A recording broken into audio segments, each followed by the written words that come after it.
স্পটে মারছে। আমার ভাইয়ের পাশে যে লাশটা ছিল ভাই, এর ফ্যামিলি এর লাশ পাইছে, সব পাইছে, না আমি আমার ভাই লাশটা পাইনি।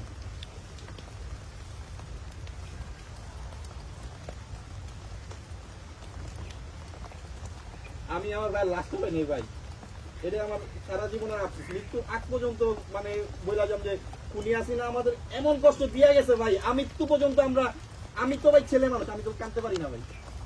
আমার মার চোখে পানি আপনি সহ্য করতে পারবেন? আপনারা দেখছেন, আপনাকে দেখলে মানে উনি প্রতিনিয়ত কান্না করে। আমি ক্ষুদ্র বাসাও যাই না, আমি গতকাল বাসায় যাই না, যেহেতু জুলাই আসছে, আমি মার সামনে কিভাবে যাবো? আমি তো আমার বাইরের তো বিচারটা পাইনি। আমি জানি আমার ভাই সহ এদেরকে কার নির্দেশে বেওয়ারি জবে দাফন করা হয়েছে। শাহবাগ থানা এটা জব্বা, এর দাফন ধরা হইল না। এ নাই ভাই, ভাই আমাদের টোটালে শহীদ হয়েছে সরকারি ভাবে যে লিস্টটা হয়েছে, আমরা আহত হয়েছি টোটালে 30,000-এর উপরে, ওইখানে 20,000-এর থেকে কম আছে। এই যে 20,000 ভাই শহীদ ভাইরা রেখে গেছে না, এদের জীবন দিয়ে এদের বিচার করে দিয়ে যাবো ইনশাল্লাহ।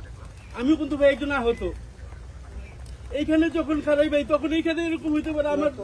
আমার কিন্তু ভাই বাম হাতটা আমি জাগাইতে পারি না, এমন হইতে পারতো ভাই এখানে আমি বেওয়ারিশ লাশ হিসাবে থাকতে পারতাম।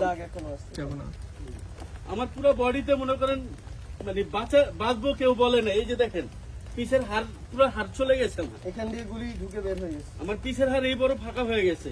তো এই যে ভাইগুলার রেখে গেছে না ভাই, এই বিচার আজকেও কালকেও কিছু বলি না, এই বাংলাদেশের রাজনীতি গন্ত এরকম সাত ভাইদের মতন যারা তরুণ সমাজ এই রাজনীতিতে আসবে, তখন যে এই দিন একদিন ফিরবে ভাই, এত বিশ্বাস নিয়ে আমাদের বাঁচতে হবে।